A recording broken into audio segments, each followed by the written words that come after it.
Jeffrey heard that there is racism in America. He's even read of stories about how people of color are being treated in the US. I'm scared. I heard people in the US, when they say that you are from Africa, they talk to you, blah, blah, blah, blah. Shut up, Jeffrey.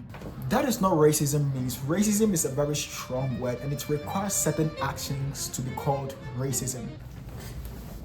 Alright, so this is not any fake story or something. This is actually a true story. When I had my visa in May 2023, I went on Google. I legit went on Google and I was doing research about this particular state that I'm in. That is, I'm in West Virginia, right? And I searched for the most racist state in America. And guess which state popped up? Not just once, not just twice, but 3 consecutive years. West Virginia. So it was stated that West Virginia was the most racist state in the whole of America from 2019 to 2021, 3 consecutive years. And I remember I quickly emailed my admissions officer and I was like, hey, I just found out that West Virginia is the most racist town in America. What do I do? Do I still come? And then she said, oh no, she doesn't believe so, blah, blah, blah, yada, yada, and all those things. So what I'm trying to say is that most people normally ask me, are people in America racist or is there racism in America? And my answer is, what is your definition of racism? Okay, so racism, when you go on Google, racism is where you treat people less because of their race. Okay, so for instance, when you see someone from America, you treat them differently from how you treat someone from Nigeria or let's say Togo or something.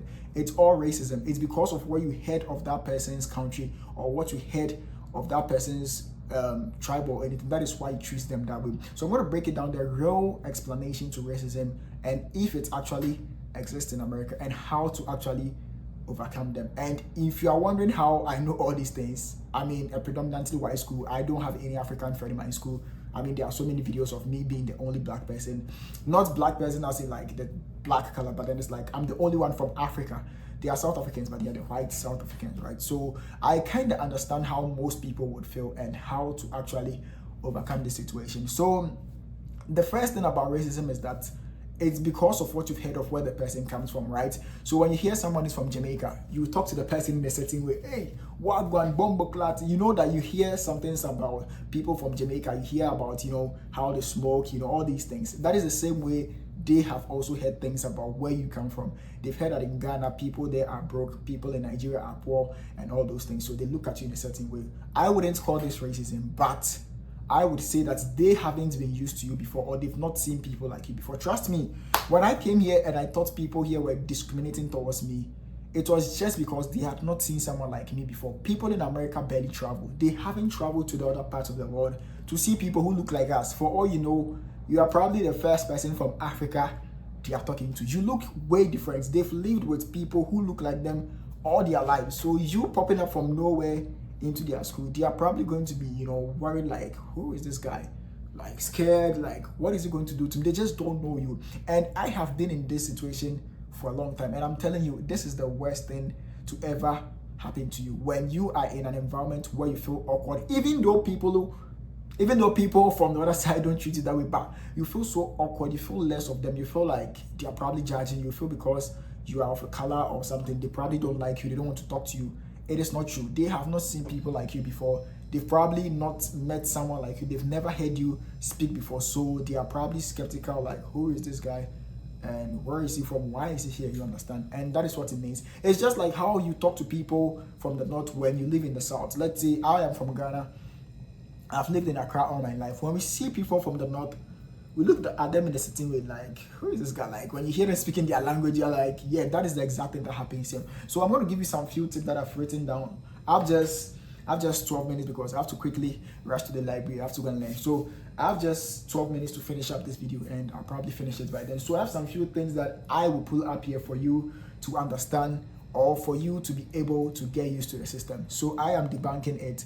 Racism is everywhere. It's not just in America. People are not going to see you and press your neck that, hey, you are from Africa. What are you doing? No one is going to do that to you. But people have their biases. You have your own biases.